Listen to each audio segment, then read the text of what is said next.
ایک بھائی نے پوچھا ہے کہ کیا ماں باپ کا ہر حکم ماننا اولاد پر فرض ہے جو خلاف شرع نہ ہو؟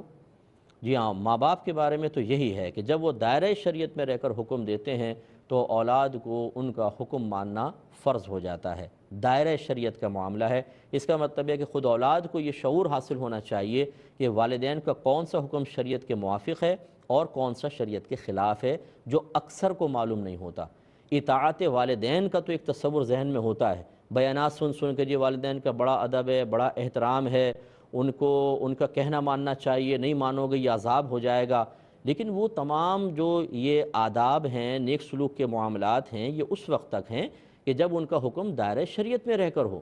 اگر دائرۂ شریعت کے خلاف ہو پھر بدتمیزی اب بھی جائز نہیں ہے کہ آپ سخت لہجے میں گفتگو کریں، آنکھوں میں آنکھیں ڈال کے، سینے پہ چڑھ کے، نو، سر جھکا کے خاموش ہو جائیں، یہ حکم نہیں مانا جائے گا، کیونکہ نبی کریم صلی اللہ علیہ وسلم نے ارشاد فرمایا کہ اللہ تعالیٰ کی نافرمانی میں کسی مخلوق کی اطاعت جائز نہیں ہے، تو اب تو ہم نہیں مانیں گے۔ تو اس کا مطلب یہ ہوا کہ خود اولاد کو یہ معلوم ہونا چاہیے، اتنا علم ہونا چاہیے کہ یہ جو حکم دے رہے ہیں خلاف شرع ہے، یہ موافق شرع ہے۔ اگر اتنا شعور نہیں ہے تو پہلے ان کا حکم سنیں اور کہیں کہ اچھا میں عرض کرتا ہوں، اور فوراً سے پیشتر کسی اچھے مفتی صاحب، کسی اچھے عالم دین سے رجوع کر کے اس کے بارے میں پوچھیں۔ اب یہ ہر حکم کے بارے میں تو آپ نہیں کریں گے، لازم بات ہے جو کوئی بڑا حکم، مثلاً والدین کہتے ہیں اپنی بیوی کو طلاق دے دو۔ اب اگر وہ بچی نیک ہے، پرہیزگار ہے، وہ خدمت بھی کرتی ہے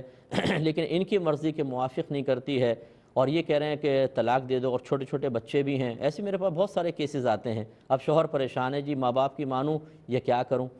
اچھا اس میں بعض پھر وہ مطلب حدیث کا حوالہ دے کر بعض کہتے ہیں نہیں بھی وہ سرکار نے بھی حضرت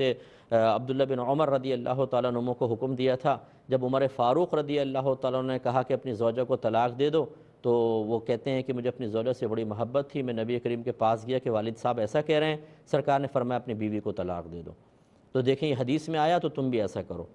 ہم اس پہ اکثر یہ سمجھاتے ہیں کہ وہ عمر فاروق تھے، یہ آپ کے والدین ہیں، وہ صحابی رسول ہیں، یہ عام لوگ ہیں، وہ مجتہد صحابی تھے، یہ عام لوگ ہیں، ان کو تو علم زیادہ نہیں ہوتا ہے، وہ صاحب تقوی اپنے نفس پر غالب ہیں۔ حضرت عمر فاروق کے بارے میں تو سرکار نے فرمایا کہ جس راستے سے عمر گزر جائے اس راستے سے اگر شیطان آ رہا ہو تو شیطان بھی اپنا رستہ بدل لیتا ہے خوف اور رعب کی وجہ سے۔ یہاں اکثر جو ہیں والدین نافرمانی میں خود مبتلا ہوتے ہیں، ان کا کہاں، ان کا فیصلہ جو بالکل موافق شرع ہوگا، انہوں نے یقیناً ان کی زوجہ میں کوئی خرابی دیکھی ہوگی تو حکم فرمایا، اور یہاں والدین بیچارے اپنی نادانی میں، کم علمی میں، یا میں اور لفظ سطحی کہہ دوں برا نہیں مانے گا، جہالت میں بچے کو کہہ رہے ہیں کہ طلاق دے دو، تو یہ تو ظلم عظیم ہوگا کسی کی بچی کے اوپر اور اپنے گھر کو خراب کرنا۔ اس میں سوچ سمجھ کے فیصلہ کرنا ہوگا، تو کسی عالم دین اور مفتی صاحب سے پہلے مشورہ